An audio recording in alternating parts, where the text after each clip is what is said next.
성도님들, 이 세상의 그 참 많은 역사, 긴 역사에서 개혁이라는 말은 정말 자주 오르내리는 화두이죠. 많은 왕들이, 또 많은 리더들이, 심지어 민중들까지도 개혁을 외쳤습니다.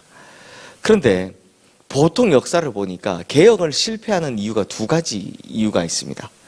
먼저는 초심을 잃어버릴 때 그렇습니다. 처음에는 개혁을 외치다가 이 사람이 나중에 기득권인자가 되고 나면 그 다음 어떻게 된다고요? 개혁을 안 하는 거죠. 도루묵이 되는 겁니다. 그래서 이 개혁을 실패하는 경우들, 본인이 기득권이 되었을 때, 기득권자가 됐을 때 이 초심을 잃어버려서 개혁을 실패하는 경우들을 많이 볼 수 있습니다. 그럼 또 다른 이유는 이제 개혁의 대상이 되는 기득권층들이 극심하게 반발하기 때문입니다.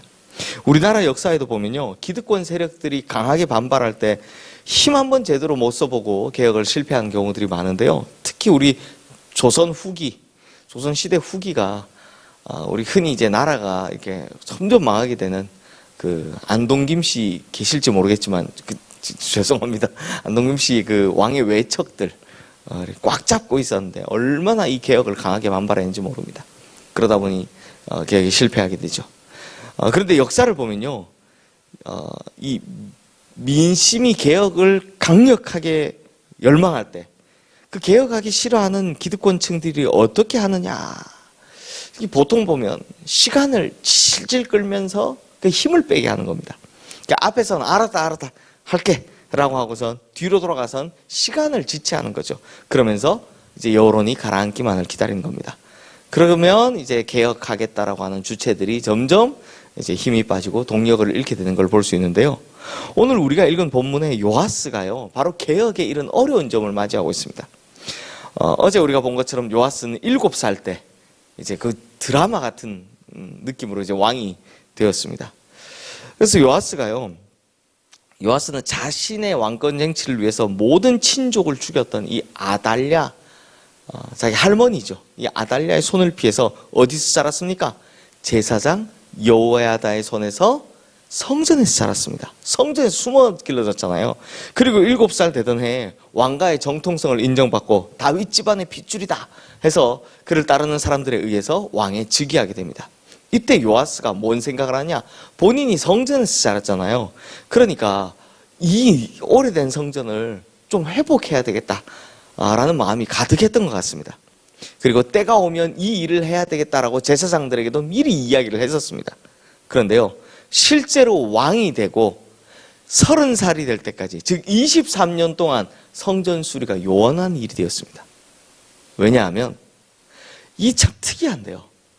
이 개혁은 특이한데 오히려 왕이 닥달을 하지 그 주변에 있는 사람들이 그만큼 왕만큼 신경 쓰지 않았기 때문입니다. 우리 오늘 보면 4절에서 6절 말씀 우리 함께 읽어보겠습니다. 요아스가 제사장들에게 이르되 여호와의 성전에 거룩하게 하여 드리는 모든 은, 곧 사람이 통용하는 은이나 각 사람의 몸값으로 드리는 은이나 자원하여 여호와의 성전에 드리는 모든 은을 제사장들이 각각 아는 자에게서 받아들여 성전의 어느 곳이든 파손된 것을 보거든 그것으로 수리하라 하였으나 요아스 왕 제23년에 이르도록 제사장들이 성전의 파손한 데를 수리하지 아니하였는지라. 참 이거 웃긴 일이죠. 어떻게 됐습니까? 요아스가 성전 수리하라고 제사장들에게 명을 했는데 정작 이 일에 앞장서야 하는, 보통은 제사장들이 성전 수리합시다 해도 왕이 안 들어주잖아요. 근데 거꾸로 왕은 하자라고 하는데 제사장들이 수리를 하지 않더라는 겁니다. 오히려 왕에게 부탁해서 이거 좀 해주세요라고 해야 될 이 제사장들이 늑장을 부리고 있는데 얼마나 걸렸다고요? 23년 동안 늑장을 부리고 있더라는 겁니다. 그런데요, 여기에는 이유가 있습니다. 요아스가 제사장들에게 뭐로 수리하라고 합니까? 백성들이 성전에 나올 때 드리는 자기 몸값으로 드리는 은.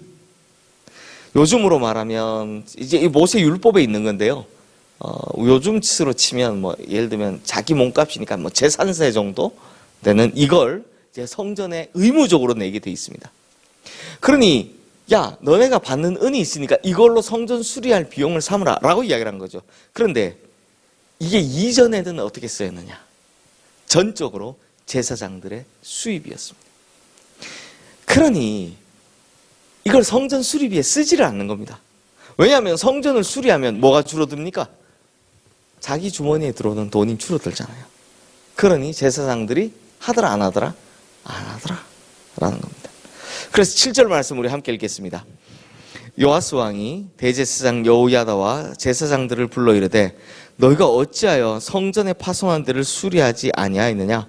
이제부터는 너희가 아는 사람에게서 은을 받지 말고 그들이 성전에 파손한 데를 위하여 드리게 하라. 자, 요아스가 말한 걸 요즘식으로 표현하면, 야, 성전 수리해달라고 목적 헌금한 걸 왜 너네가 개별적으로 쓰냐? 이제 너네가 가지지 말고 무조건 성전을 위해서 써라 라고 명령을 한 겁니다. 그런데 어떻게 됩니까? 우리 8절 말씀도 함께 읽겠습니다. 제사장들이 다시는 백성에게 은을 받지도 아니하고 성전 파손한 것을 수리하지도 아니하기로 동의하니라. 어떻게 했다고요? 어떻게 했다고요? 자기들끼리 모여서 돈도 안 받고 성전 수리도 안 하겠다 라고 결정을 했다라는 겁니다. 누가요? 제사장들이요. 그러니까 참 이걸 보면 정말 답답하기 그지없습니다. 그래서 결국 9절 말씀에서 볼 수 있듯이 여호야다가 한 궤를 가져다가, 우리 쉽게 말하면 헌금함 하나 가져다가 목적 헌금함 따로 딱 만들어가지고 이 배치를 해놓은 걸 볼 수 있습니다.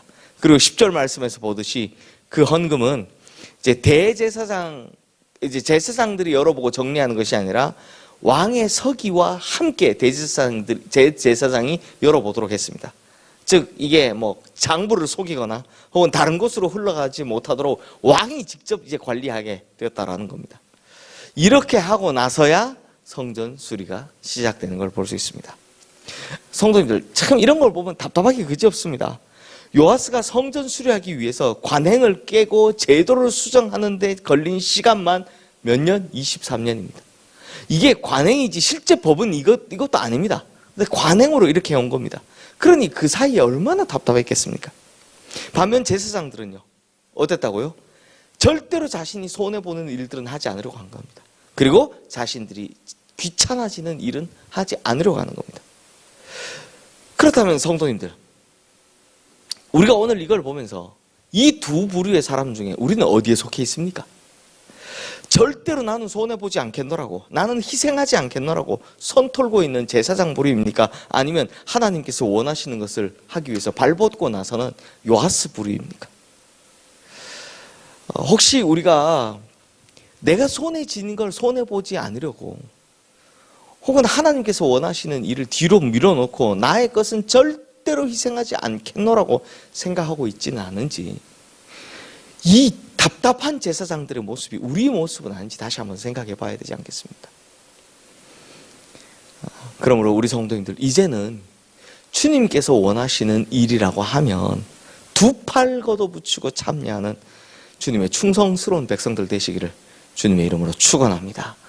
그래서 멋진 제사장이라는 직분, 이런 화려한 게 중요한 게 아니라 정말 하나님 마음에 드느냐 안 드느냐, 진짜 충성하느냐 아니냐, 거기서 판가름 낼 때 하나님 앞에 좋다, 잘했다, 충성된 종아 라고 평가받을 수 있는 우리 성도님들 되시기를 주님의 이름으로 축원합니다. 이 시간 오늘 주신 말씀 기억하며 우리 함께 기도하겠습니다.